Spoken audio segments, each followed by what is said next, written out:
Okay, let's see if this is gonna work because I'm not gonna have a hologram. I'm not gonna have the hologram on screen. Hopefully, it fixes the problem. I have to try something next time when I do this again.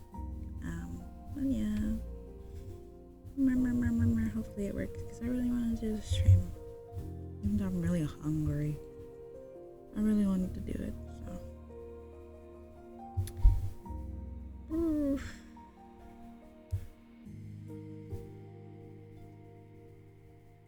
Hopefully, Anyway, let's get reading so I can get this over with. So it won't crash again. So yeah, this is the book I'm reading. You can see it on the screen. You can I found this on Amazon. Yeah, you can find it on Amazon or any other store that sells manga.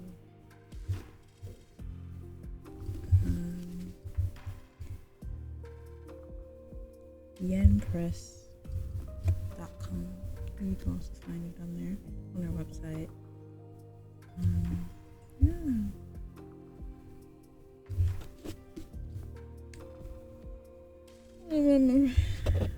As you can see, the illustrator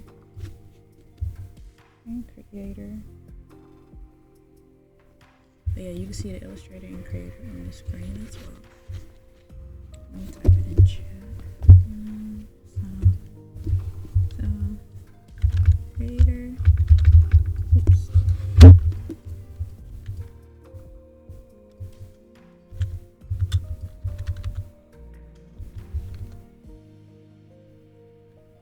Oops, I had that capitalized.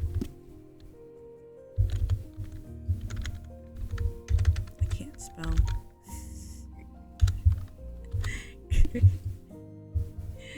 Creator, and here's the illustrator. Oh my god.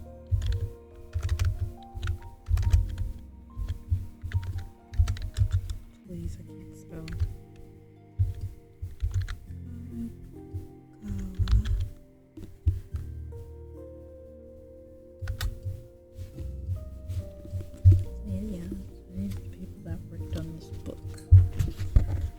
This book. Alright. The first thing I see is "You're late, my dear brother," and the 196 outcome. The art is really nice.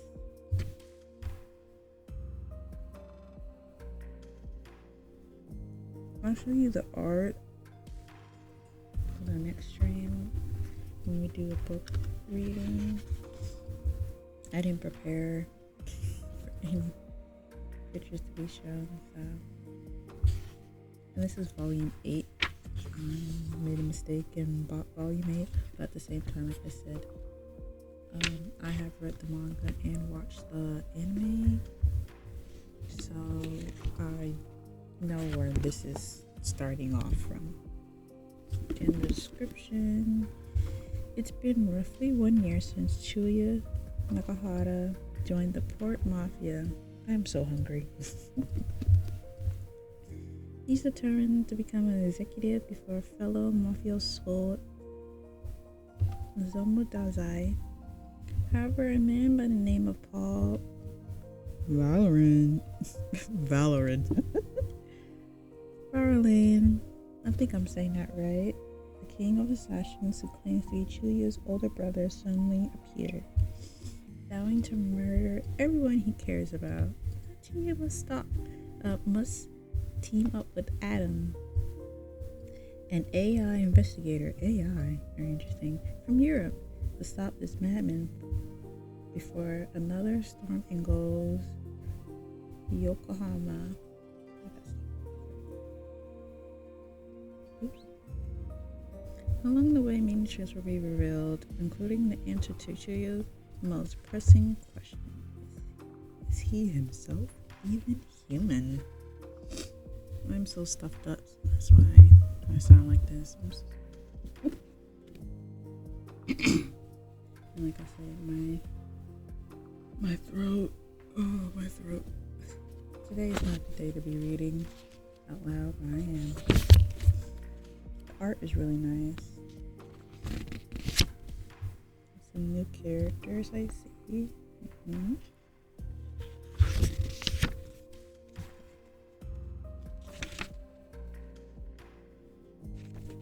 Alright, prologue. The nighttime forest fills wickedness, no matter the country or era.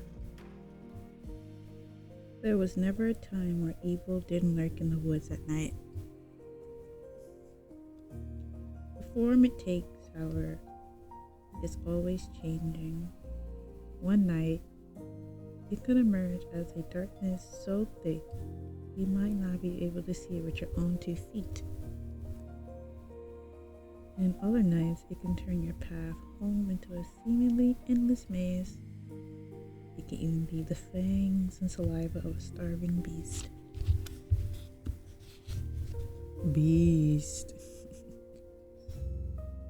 This forest wicked form that day was light.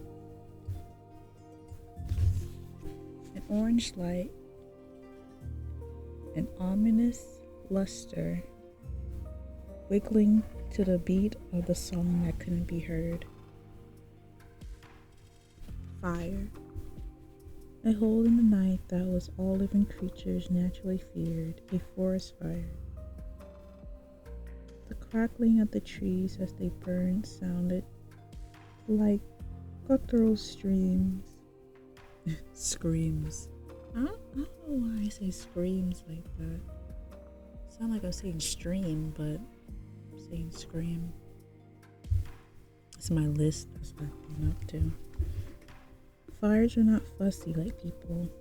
They devour everything in their path without a single complaint, slowly flattening themselves up with wickedness.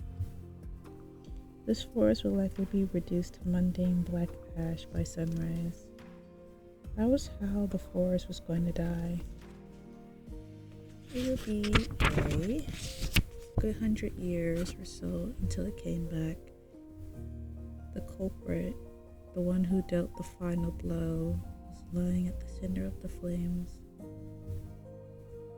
It was all the remains of a passenger airplane.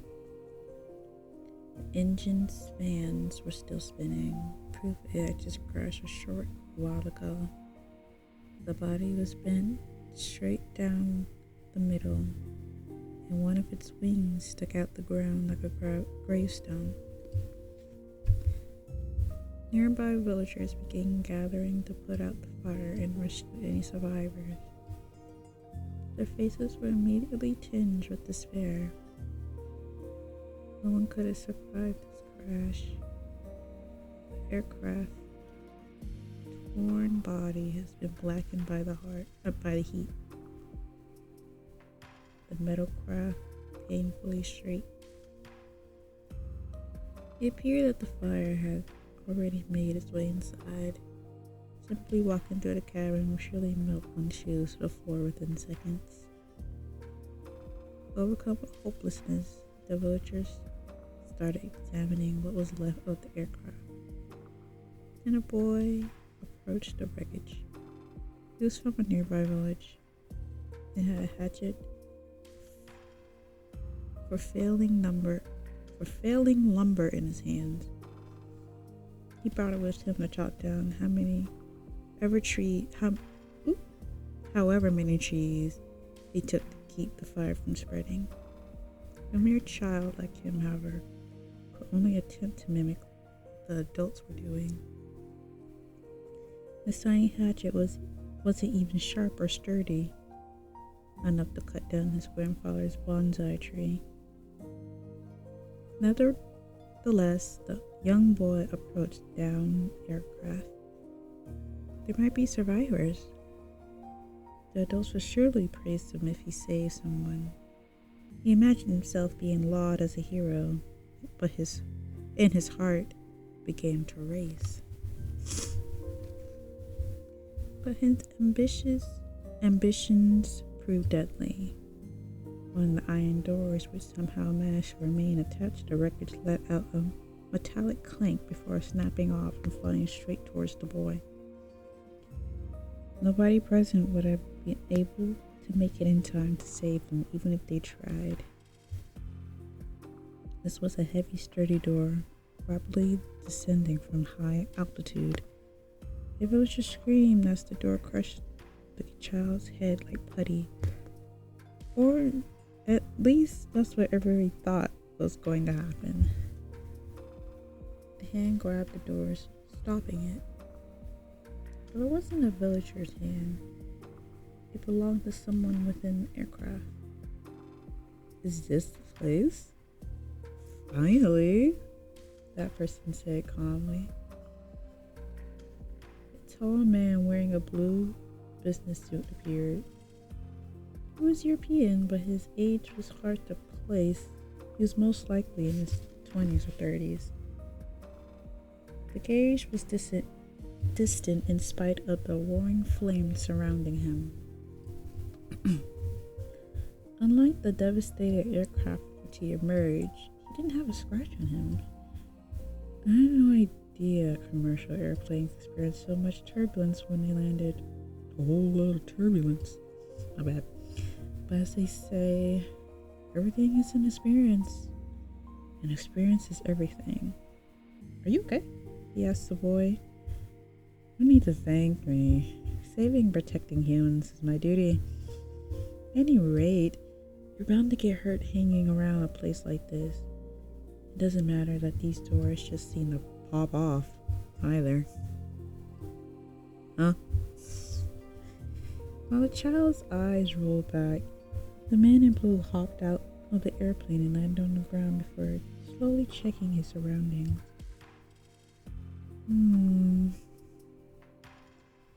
This was not in my internal memory database. Do all airports in Japan have this many trees? Now, I understand that 76% of the country's total land area is forested, but choosing to build an airport here seems a bit illogical. There aren't even any roads. I suppose that means I would have to head to my destination on foot. Humans make absolutely no sense to me sometimes. The man bore a serious expression as he dubiously cocked his head to one side. Sir? The boy mumbled timidly. Just who are you? My apologies. Human society consider it. Oh my god, I can't read. Human society considers it rude to not introduce oneself, yes? The man slipped a black badge out of his breast pocket. The boy couldn't read the silver text in the center.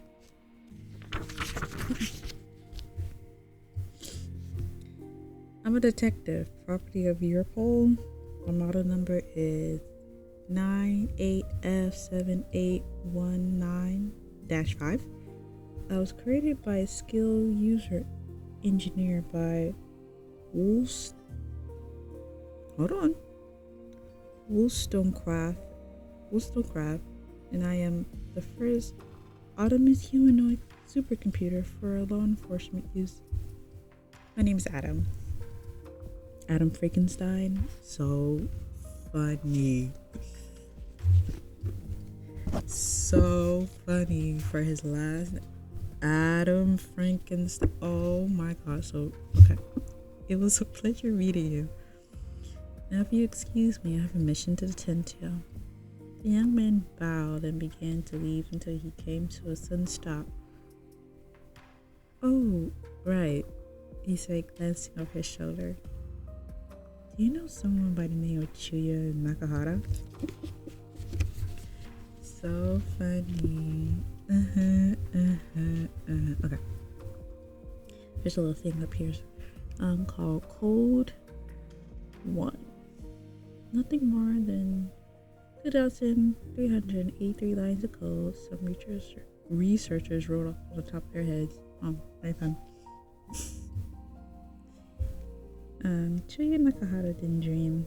For him, waking up was like a bubble emerging from within mud. Chuya awoke in his bedroom. It was a dreary room. Just 4 walls, a floor, and ceiling all drenched in bluish darkness. The furnishing was extremely sparse. On my lisp, a bed with some sheets, a small bookshelf, a tiny safe built into the wall, a desk at the center, and a book about precious stone. Tossed on top, it opened to a random page. That was everything. The morning sun peeked in through a slit in the curtains, like a membrane splitting the dreary room in half. Chuya sat up, his chest coated in a faint sheen of sweat. Swirling within his chest was a remnant of some intense emotion, although he couldn't remember what emotion exactly. He had been like this every day as of late. Chuya gave up trying to remember and left his bedroom to take a shower. He thought about who he was while the hot water poured down his body. Same. Chuya Nakahara, 16 years old, young boy. After joining the Port Mafia a year ago, he made a name for himself with an unprecedented speed. The organization recognized this young man's talents and thereby granted him this apartment. Yet Chuya had no interest in money or power. It brought him no happiness because he was missing something far more important. He didn't know who he was. Chuya's earliest memories was when he was abducted from the military research facility 9 years ago. His life before that was just a curtain of darkness. Pitch black emptiness, darker than the darkest night. After drying off, Chuya went to change. He placed a hand on the wall and it opened without making a sound, revealing a clothing rack. Every article of clothing was high-end, without a wrinkle in sight. He picked a shirt at random, slipped his arms to a sleeve, and fastened them with emerald cuff links. Once dressed, Chuya looked at himself in the mirror and lightly clicked his tongue before leaving the room. When he left the building, a car instantly pulled up as it knew he was coming. A man for the Port Mafia dressed in a black suit and sunglasses were driving a black luxury car. How can he see? He stopped by Chuya's side and opened the rear door for him without saying a word. The usual place. This is all Chuya had to say to the driver before getting into the car, sitting down and closing his eyes. The black luxury vehicle drove smoothly through the heart of the city, using the main thoroughfare. I've never heard of that word before, main thoroughfare. Interesting. Every street and intersection was packed with commuters driving to work, but the Port Mafia car slipped past the traffic via side roads. It was as if they cast a spell that was the other drivers. It was as if they cast a spell that kept the other cars out their way. Where are yesterday's transaction records? Right here. Chuya skimmed the documents the driver handed him. They printed using a special ink that made impossible to copy or reproduce. Plus, they were written in code to prevent the police from using them as evidence if they ever got their hands on them. He looks to be having another good week, Chuya said apathetically. What a drag. His job at the Port Mafia was to monitor the circulation of smuggled jewels. Per unit weight, jewels were some of the most valuable goods in the world. amethyst, rubies, jade, diamonds. Exposed to a few elements of heat and pressure in the resulting stone, possesses oh my god, what am I saying? and the resulting stones possesses an incredible kind of magic that the moment they began changing hands. Smuggled jewels simply possess a condensed version of said magic. They are like the shadows created by a brilliant glitter of gemstones. As long as there were jewels to be sold, stolen ones were gone. And there were countless shadowy places where contraband gemstones sprang to life. A poverty-stricken miner in a gem mining district would steal precious stone for a little extra cash. A burglar would break a jewelry store display with his gun stock before leaving with the goods. And then there were pirates who sunk merchant boats carrying precious stones to boot them. Sometimes criminals would even mug celebrities and rip the necklaces off right from their necks. In gem mining districts run by anti-government forces, precious stones could even be used to purchase weapons or drugs. Precious stones born from the darkness could not live in the world of light. This is where the port mafia came in and bent a few rules. First, they would shed light on all the shadowy stones that arrived at a port in Yokohama. A smuggler would then bring the stones of the gem,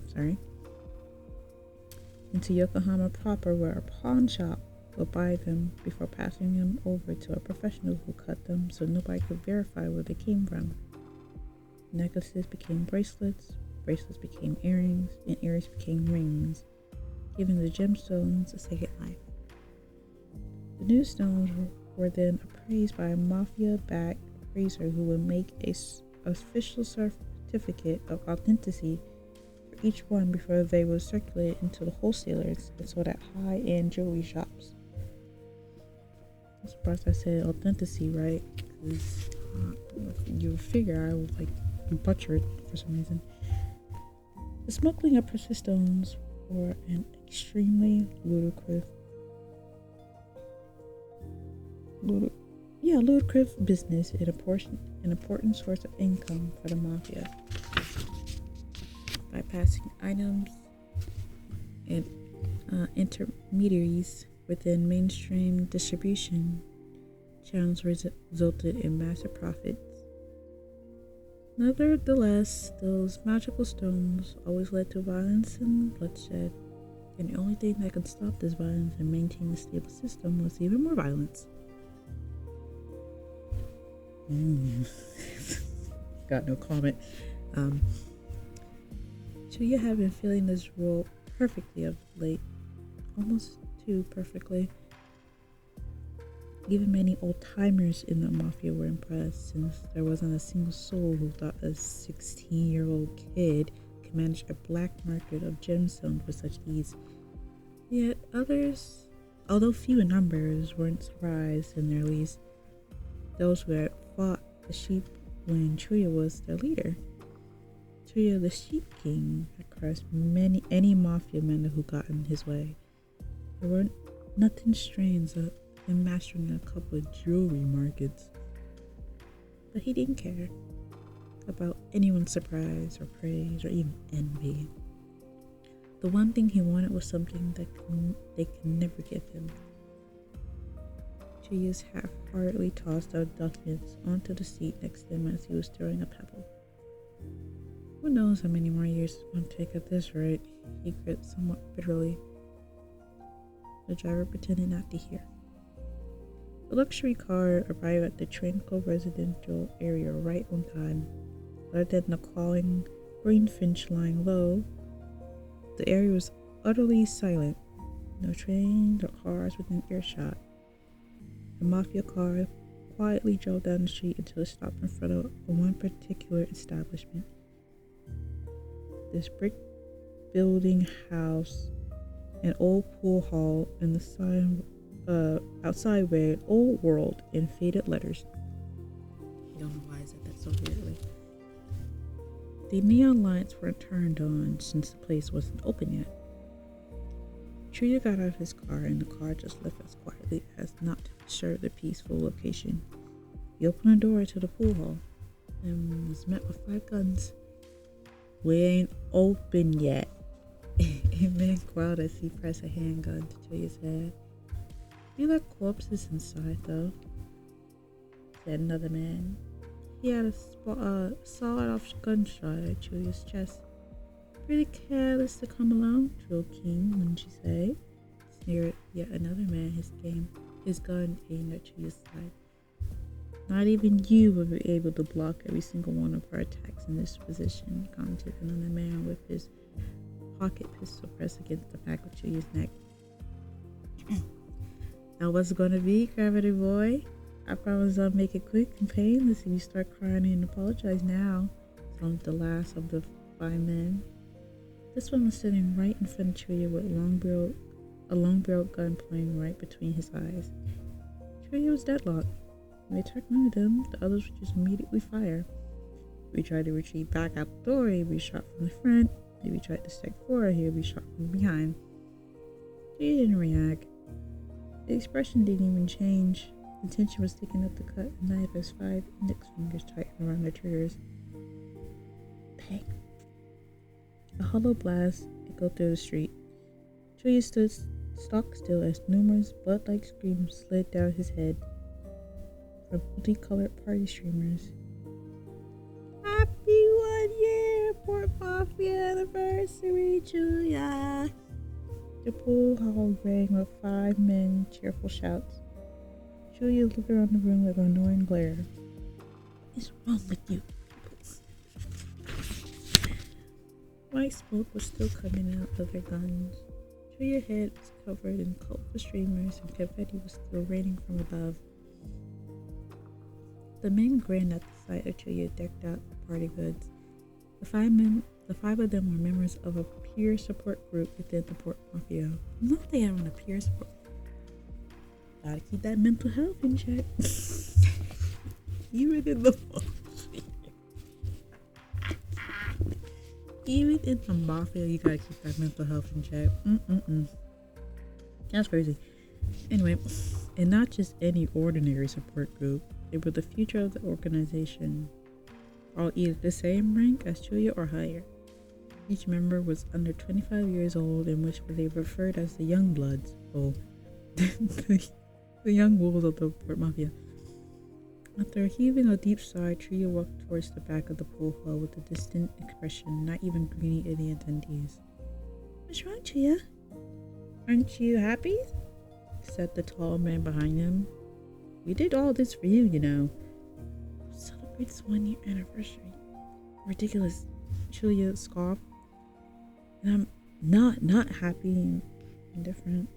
"Come on, don't be like that.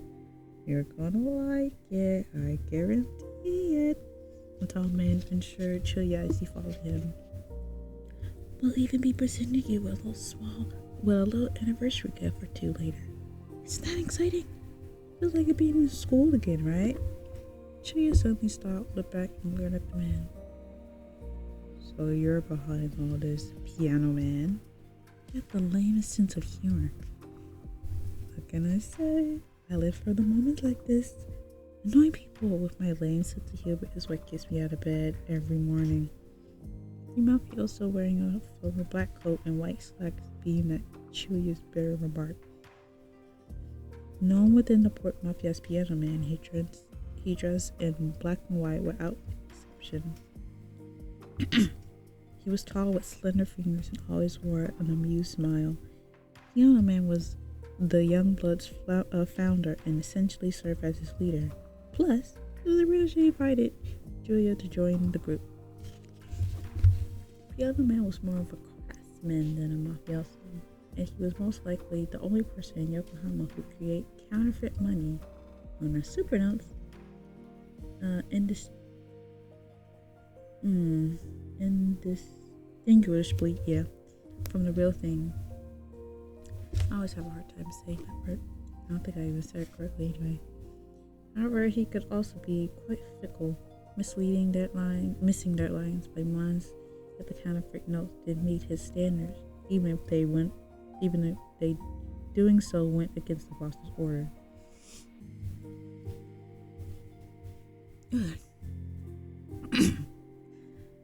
Incidentally, he wasn't nicknamed Piano Man because of his black attire.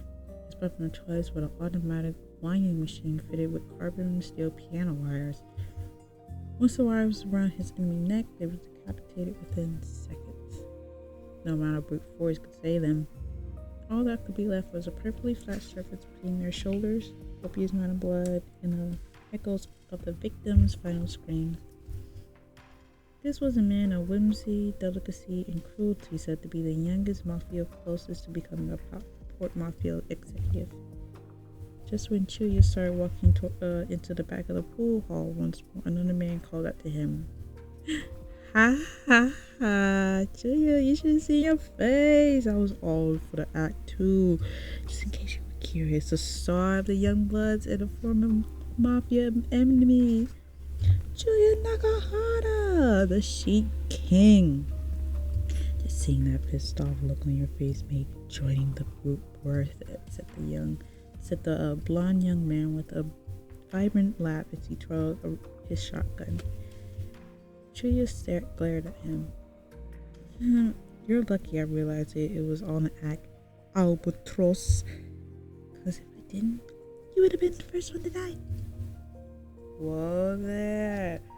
Sorry, but you wouldn't be able to kill me. I'll let you off your hand with this here blade before you can manage to land a hit. Then the blonde youth soundlessly pulled a Kukiri machete out of his coat. He cut through the air a few times with weightless speed before simply letting go. The blade immediately pierced the floor with a heavy thud, leaving radio cracks where it landed. The blonde youth laughed. Dolphin laughed with a cheerful look on his face, which is where he got the name Albatross, a talkative individual. Albatross was prone to getting carried away. Even in the middle of a battle with blood and guts falling through the air, his subordinates never lost sight of him because all they had to do was follow his voice and laughter. Albatross was said to have complete control over anything that's faster than walking. Assembly vehicles was his game. Whether it was trucks for transporting goods or cargo ships that could slip past the Coast Guard's radar, he was your man. You could even get a getaway car with a fake license plate ready if the situation called for it. Albatross was originally the mafia's wheelman, capable of piloting anything with steering wheel more quickly with greater precision than anyone else. There are even rumors that he once got away from the Coast Guard high-speed attack helicopter in an old beat-up fishing boat, and not a single person in the mafia doubted those rumors. Anyone who made him mad wouldn't survive 3 days in the port mafia because he controlled the vehicles. In other words, he controlled the cash flow. If he hated someone, he could shut down their business and leave them with nothing in the blink of an eye. Hey, Chuya, let's make a toast. Albatross caught up with Chuya before head out a... Oh my god. Caught up with Chuya and held out a champagne glass, but Chuya only gave him a brief glance before continuing to walk away.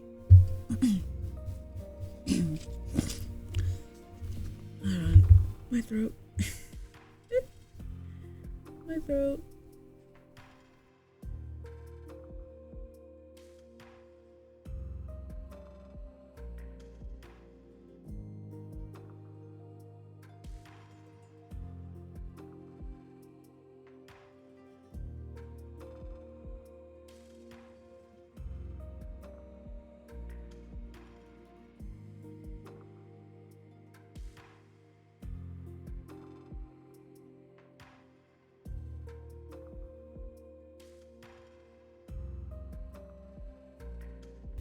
Okay.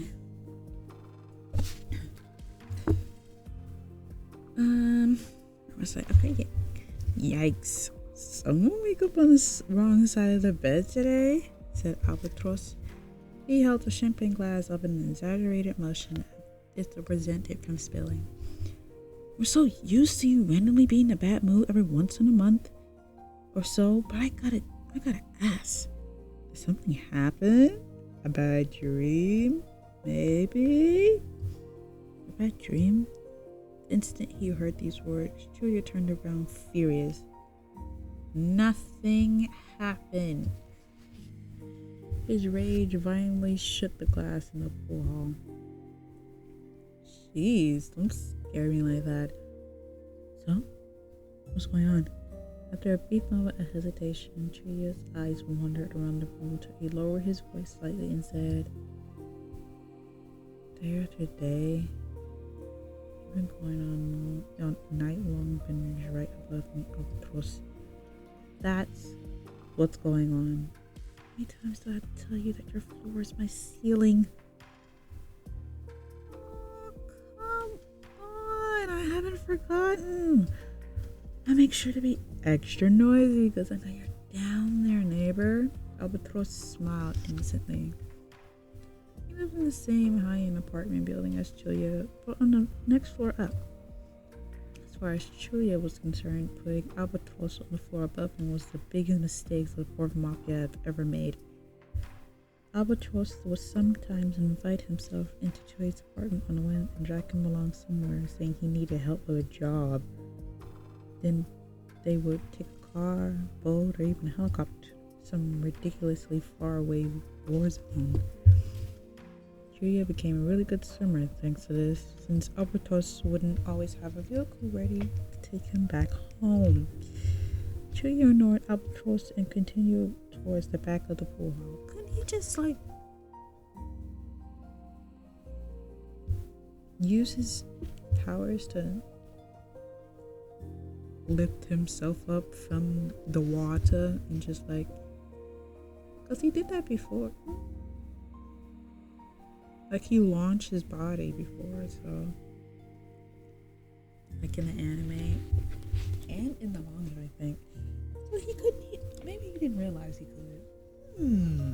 Maybe that's a new thing he learned that he could, because I swam the entire way. What do you mean? I'm just hitting stuff. Sorry. But that's what I'm like, huh? Anyway, he was about to hang up his coat when a man with a champagne glass suddenly appeared on his side. Near anniversary, Julia, the man said, chuckling. His being cut in a perfectly straight line, concealing his dark gaze upon Julia. I never expected you to last as long.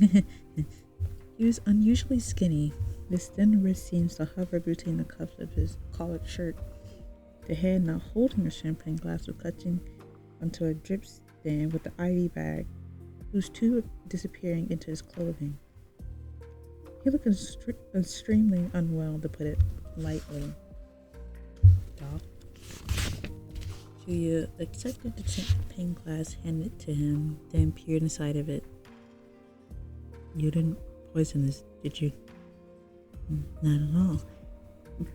The man called Doc smirked grimly.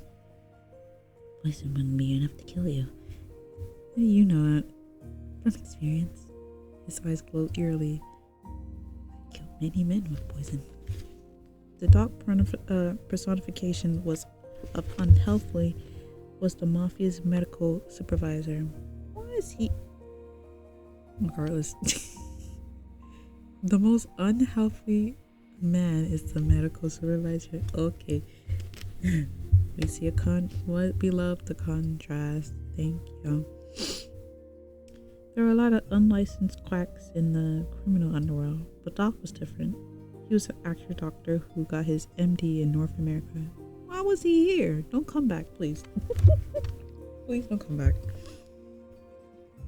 So-called back alley doctors was highly sought after in the underworld society, since legitimate hospitals reported anyone who came in with wounds from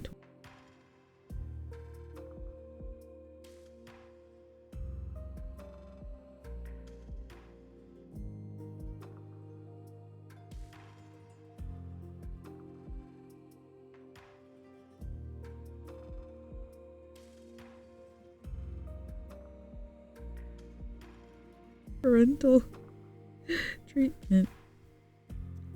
God. Okay, more, the mafia's boss. I never know how to say his family name. That's so difficult. Was a former back alley doctor himself, after all. Furthermore, Doc was a top-class physician, even among his extraordinary peers in the organization's medical division. He had already saved around 800 lives despite his youth, and he had purposely robbed about that many lives too. Doc's goal was to bring himself one step closer to God. Of course he does. He personally believed that every life saved brought him that much closer to his goal. He aimed to save around 2 million people, the same amount of people that God killed in. That's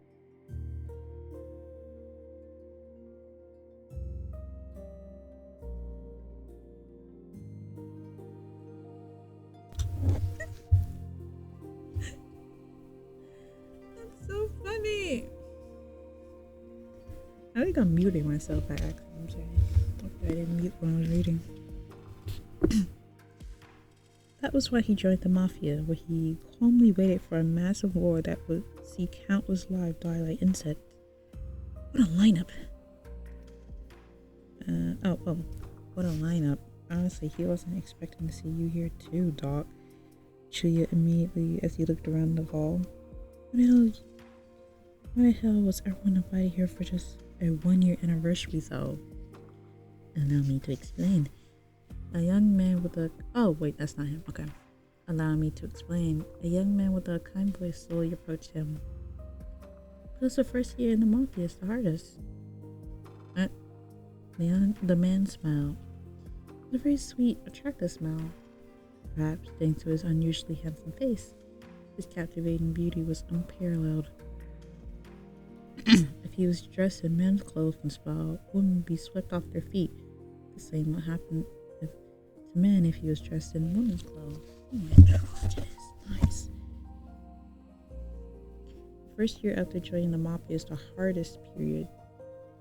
It's a dead man's curve, so to speak. Within the first year, most people either run away, get killed on the job, or get snuffed out of the organization causing problems. That's why today is the day to celebrate your survival. What? Didn't think I was gonna make it, Lipman? Asked Chuya as he glared at him. Oh, no, I knew you could do it, replied the man called Lipman. Oh, wait, was he in anime Lipman? I think I recognize that name. Lipman with 2 N's.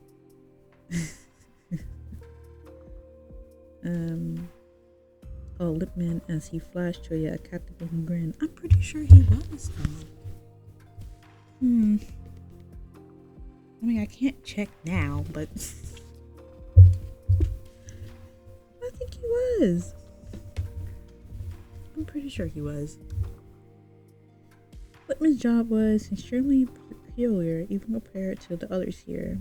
He was the mafia's negotiator with the outside world. In other words, he met people in the real world. He negotiated with front companies, met and talked with political figures, and even dealt with the press if push come to shove. If the Port Mafia had a stay face, it would be him. Since get the prettiest men do your work for you and make them like, guys, we're really good. I promise. Look at his face. We're really nice people. We don't do crime. Killing Lipman would be extreme. Oh my god, my list. Killing Lipman would be an extremely difficult task. In a way, he would be harder to kill than the boss himself because Lipman was a movie star. Movie star. I'm trying to remember.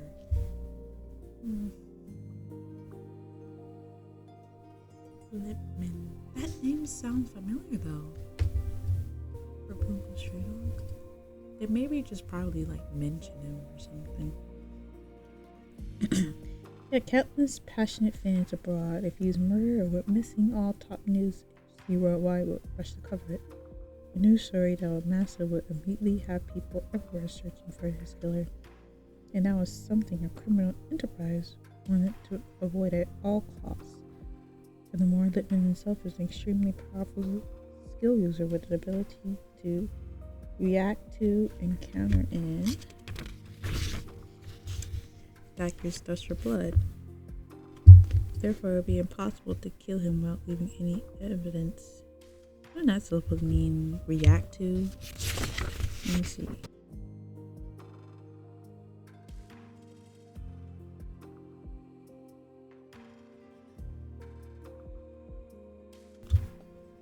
And count.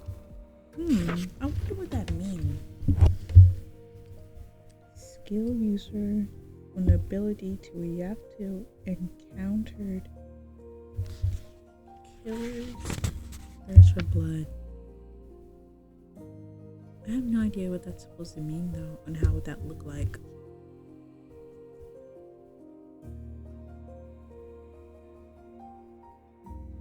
I don't know what that would look like. Therefore, it would be impossible to kill him without leaving behind any evidence. If his killer's name got out, every major news organization in the world would be chomping at the bit to expose the person's history, motive, and who's backing them. Whatever organization ordered the hit would lose any privacy it once had, and that spell it's in. Murdering Lippman was a death trap, a bomb that would go off the moment he died, hence why nobody had the guts to lay a hand on him. His fame wasn't his only weapon either. He was a born actor with the gift of gab and an impeccable negotiating skill, plus a beautifully chiseled face. Lippman was especially good when it came to negotiations with people in the real world, solved most of them the fact he sat down at the table. They said that twice. They already said that one.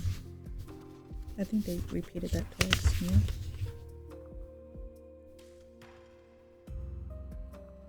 Yeah, they just, I guess they explained it differently, but this is practically the same thing that I said before. Anyway, I do that too when I write. I try to make sure I don't like write the same thing over and over again, because usually like when you stop writing and take a break and like come back to it, you may like write the same thing over again without even realizing. So that's what I do. I try to like reread what I wrote and stuff to make sure my last steps off. That's what it seemed like. What happened. In fact, I wouldn't mind at all if you were kicked out of the organization and had his smile as gentle as his feather. Because if that happened, I'll welcome you to join me with my work. Together we can take on the world as actors on the silver screen. Honestly, I couldn't think of anything I wanted to do less. Chewie frowned bitterly as if he swallowed poison. He did actually. Tee-hee. Because a dog. I'm just kidding. In fact, that might be the worst idea I've ever heard in my life. It was a gift throwing you a 1-year anniversary party. Came a sudden quiet voice from the back. It wasn't yell. There was nothing intimidating about it either. Yet everyone fell silent and looked in the direction of the voice. Sitting there was a man wearing a very plain clothes. Iceman, spoke cautiously. You're not much for a celebration, are you? The man never showed any emotions, no matter what. His presence seemed alien compared to the fiercer, flashier young bloods members. He didn't come off as ambitious, nor did he leave much of an impression. If anything, he simply blended in with his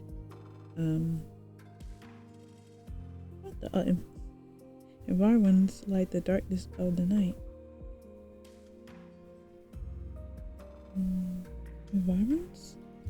I never heard of that word before. Environs. That was Iceman's most senior member of the group after Piano Man. He was a quiet, expressionless individual who liked simple clothing. I like him. Watch he be like the worst person. He seems nice. Even his work was extremely simple, especially in the mafia. He was a hitman. Okay, never mind. He's good in my book, apparently. And by the topic of mafia characters, anyway, he didn't use his skill to kill his target. He wouldn't even use a gun. I simply carried a knife on his person. But not even that was for work purposes.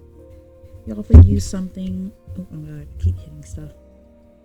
He often used something in the immediate vicinity: a pen, a bottle of booze, a lamp board. No reference. Anyway, the moment anything found its way into his hand, it became a deadly weapon, far more dangerous than a bullet. Hence why he could kill a person no matter what he was, whether it be a desert, a palace, or even a big boat. I said if that was a reference because we're taking one point by the way. I think number 2? No, number 1. Yeah, number 1. Because of the library. And Iceman had an extraordinary gift as well. He could feel it in his bones whenever someone used a skill near him. What? What is these powers? He feel it in his bones? That's just intuition. Please. Please. This wasn't thanks to any special ability or technology. It's simply exactly how his body worked. Oh thank God. I'm like, ain't no way that's his ability. Anything else, please. That's why he instinctively knew at the moment's notice the best time and place to kill somebody. He made his kill ratio far higher than the average combat type skill user. And it led to the mafia to put so much trust in him too. Without skill, neither the special division or unusual powers nor the military police skilled crime death force has ever had him on their radar. No one got in his way. He was like a shadow. People in the mafia believe it was if anyone wants to kill Chuya, Iceman would be most likely. No! Chuya! Oh well. Not about me. Wasn't expecting you to come to a party for me, Iceman. I thought you hated me. Chuya flashed up her provocative smile. We went toe to toe when I was still with the sheep. Doesn't that help? Doesn't help that you failed to assassinate me. But that really hurt you feel your rep. Can't read. I was against having a party, but not because I don't like you. I don't have any grudges either. I just didn't want to anger you for no reason. Iceman's tone was flat and consistently unemotional. We all know you'll make it past your first year. What?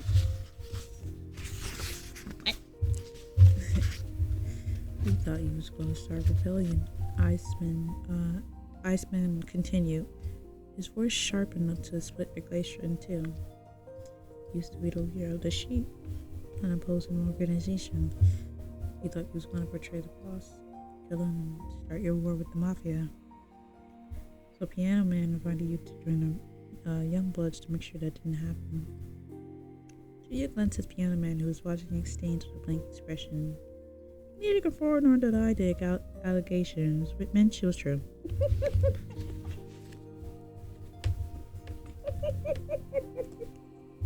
Like, yeah. He just stood there. He's like, was this true? Hey. Like, oh, okay. He didn't. Glared at the others. No wonder everyone was being all nice to me, making sure I was okay. Like I'm a newborn or something.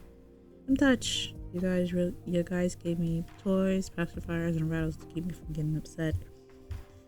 Well, I'm a big boy now, thanks to you. Well, big when you're a boy. I don't see why you threw such a big party.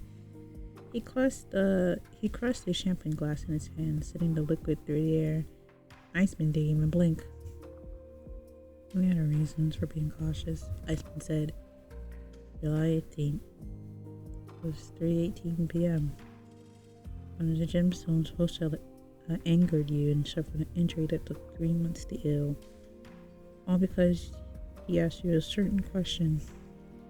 A simple, thoughtless question. But the moment you heard it, you threw him all the way to the roof of a 3-story building. I did? Can't remember. So your gaze was sharp, unlike his tone of voice. How about you ask me that same question then, so we can check if you still got the guts, that is. Julia is always... Julia is so annoying. I understand why some people like Julia because they think, probably because they read, like, his stories and stuff, his character story. I understand why people like Julia. He's just mean. And annoying. That's it. I mean, he's funny too. Later on when he was older, but he's just mean.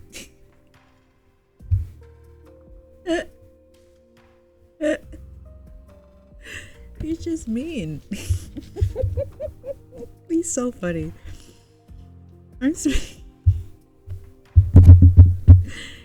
Iceman remained silent. He spent the next 5 seconds so expressionless he might absorb all the emotion in the room, then replied, "Are you born?" She immediately grabbed Iceman by the collar and violently pulled him close. The sound of fabric ripping followed as Iceman tore. Oh my god! The sound of fabric ripping followed as Iceman's shirt tore at its seam. I still couldn't do it. What are you doing? As Iceman asked, still expressionless as he looked down at Chuy's hands. That depends on you. Chuya didn't loosen his grip. Hey, come on, that's enough. Albatross pleaded anxiously from Chuya's side, grabbing him by the arm.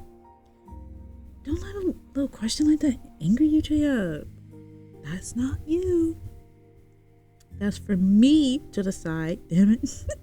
I'll kill him if I have to. He's so funny. Chuya swiftly knocked Albatross' hands away, causing Albatross to stumble backwards. I'm tired of saying Albatross. Please. I don't like saying his name. Please let me be free.